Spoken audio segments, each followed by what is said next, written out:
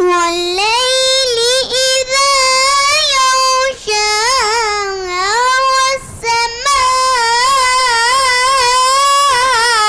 وما بناها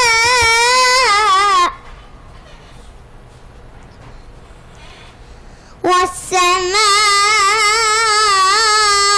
وما بناها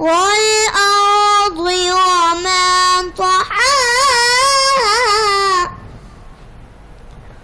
ونفس وما سواها فألهمها فجورها وتقواها صدق الله العظيم وصدق رسوله النبي الكريم الأمين.